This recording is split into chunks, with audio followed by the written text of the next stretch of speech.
പഹൽഗാം ഭീകരാക്രമണത്തിന് ശക്തമായ തിരിച്ചടി നൽകണമെന്ന് കോൺഗ്രസ് പ്രവർത്തക സമിതി യോഗം ആവശ്യപ്പെട്ടു.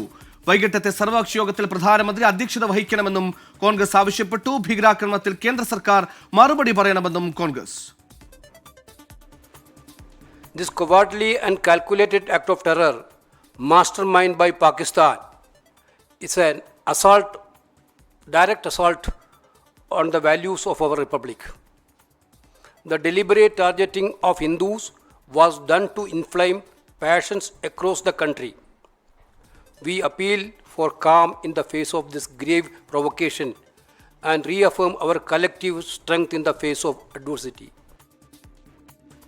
ഭീകരാക്രമണത്തിൽ കൊല്ലപ്പെട്ടവർക്ക് ആദരമർപ്പിച്ചു നാളെ രാജ്യവ്യാപകമായി കോൺഗ്രസ് മെഴുകുതിരി മാർച്ച് നടത്തും. ഇപ്പോൾ വിവരങ്ങളുമായി വിനീത വിജി ഡൽഹിയിൽ നിന്നും പഹൽഗാമിൽ നിന്ന് ബൽറാം നെടുങ്കാടും ചേരുന്നു. ആദ്യം വിനീത വിജിയിലേക്കാണ്. വിനീത, അതിശക്തമായ സന്ദേശമാണ് പ്രധാനമന്ത്രി ഇന്ന് നൽകിയത്. പഹൽഗാം ഭീകരാക്രമണത്തിന് ശേഷം ആദ്യമായി പൊതുവേദിയിൽ പൊതുജനങ്ങൾ അഭിസംബോധന ചെയ്ത് ഹിന്ദിയിലും ഇംഗ്ലീഷിലും പ്രധാനമന്ത്രി നൽകുന്ന പ്രധാനപ്പെട്ട സൂചനകൾ അതെന്തൊക്കെയാണ്? നയതന്ത്രമായ മിന്നലാക്രമണം നമ്മൾ അത് കണ്ടതാണ്. അതിന്റെ പ്രത്യാഘാതങ്ങൾ പാകിസ്ഥാൻ അനുഭവിച്ചു തുടങ്ങുന്നു. അതിനപ്പുറത്തേക്ക് ഒരു സൈനിക തിരിച്ചടി അതുണ്ടാകുമെന്ന് കൃത്യമായി വരച്ചു കാട്ടുന്ന വരികളല്ലേ പ്രധാനമന്ത്രി ഇന്ന് നൽകിയത്? എങ്ങനെ വിശകലനം ചെയ്യാം പ്രധാനമന്ത്രിയുടെ വാക്കുകളെ?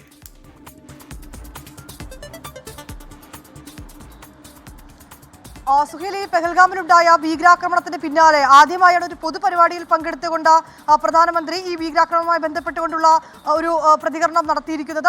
ആദ്യഘട്ടത്തിൽ അദ്ദേഹം എക്സ്പോസ്റ്റിലൂടെ ഈ ഭീകരാക്രമണം ഉണ്ടായതിന് പിന്നാലെ തന്നെ അദ്ദേഹം പ്രതികരിച്ചിട്ടുണ്ടായിരുന്നു. പക്ഷേ ഒരു പൊതുപരിപാടിയിൽ അദ്ദേഹം ആദ്യമായി പങ്കെടുത്ത് അദ്ദേഹം സംസാരിക്കുകയായിരുന്നു. ഈ ഭീകരാക്രമണത്തിൽ കൊല്ലപ്പെട്ടവർക്ക് അദ്ദേഹം ഈ പൊതുപരിപാടിയിൽ വെച്ച് തന്നെ അദ്ദേഹം അവിടെ ആദരാഞ്ജലികൾ അർപ്പിച്ചിട്ടുണ്ട്. ഒപ്പം തന്നെ ഭീകരതയ്ക്കെതിരെ ഇന്ത്യ എടുക്കുന്ന കടുത്ത നിലപാട് സംബന്ധിച്ചുകൊണ്ടുള്ള വ്യക്തത കൂടി അദ്ദേഹം ആ പരിപാടി ഊന്നി നൽകി പറഞ്ഞിരിക്കുകയാണ്. അതിൽ ഏറ്റവും പ്രധാനപ്പെട്ടത് നമ്മൾ ശ്രദ്ധിക്കേണ്ടത് ഹിന്ദിയിലും ഇംഗ്ലീഷിലും അദ്ദേഹം സംസാരിക്കുന്നുണ്ട്.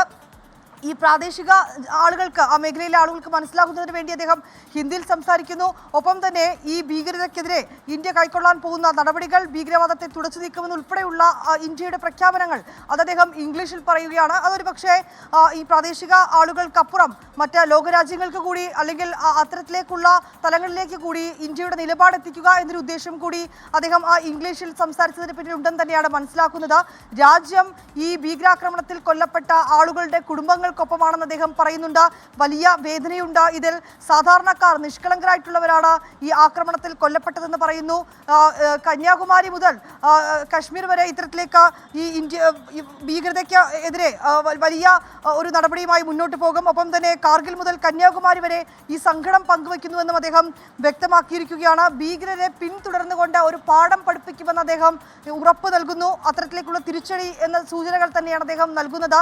ഈ 6-7 ആക്രമണം നടത്തിയ ഭീകരർ മാത്രമല്ല, അവർക്ക് പിന്നിലുള്ള ആളുകൾ, ഈ ഗൂഢാലോചന നടത്തിയ ആളുകൾ, ഇവർക്കെതിരെയൊക്കെ തന്നെ ശക്തമായിട്ടുള്ള തിരിച്ചടി ഉണ്ടാകും. ആ തിരിച്ചടി അവർ പ്രതീക്ഷിക്കുന്നതിനേക്കാൾ അപ്പുറമായിരിക്കുമെന്ന് തന്നെയാണ് അദ്ദേഹം വ്യക്തമാക്കിയിരിക്കുന്നത്. ഇന്ത്യയുടെ സ്പിരിറ്റ് തകർക്കാൻ ആർക്കും കഴിയില്ല എന്നുകൂടി അദ്ദേഹം ആവർത്തിച്ചിരിക്കുകയാണ്. ഇന്ത്യയുടെ ആത്മാവിനെയാണ് ഭീകരവാദികൾ ആക്രമിച്ചതെന്ന് അദ്ദേഹം വ്യക്തമാക്കുന്നുണ്ട്. ഭീകരരെ പിന്തുടർന്നൊരു പാഠം പഠിപ്പിക്കുമെന്ന് തന്നെയാണ് പറയുന്നത്.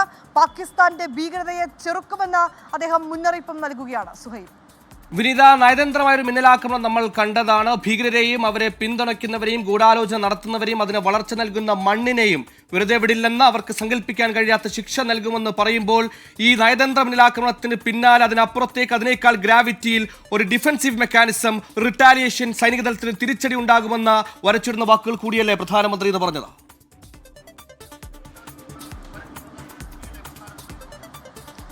ആദ്യഘട്ടത്തിൽ ഈ നയതന്ത്ര മേഖലയിലടക്കം കൊണ്ടുവന്ന നിയന്ത്രണങ്ങൾ അത് പാകിസ്ഥാനെ എത്രത്തോളം പ്രതിരോധത്തിലാക്കി എന്നുള്ളത് ഈ അടുത്തിടെയൊക്കെ ഉണ്ടായ പാകിസ്ഥാന്റെ വിദേശകാര്യമന്ത്രിയുടെ അടക്കം പ്രതികരണങ്ങളിൽ നിന്ന് തന്നെ വ്യക്തമാണ്. ഏതാണെങ്കിലും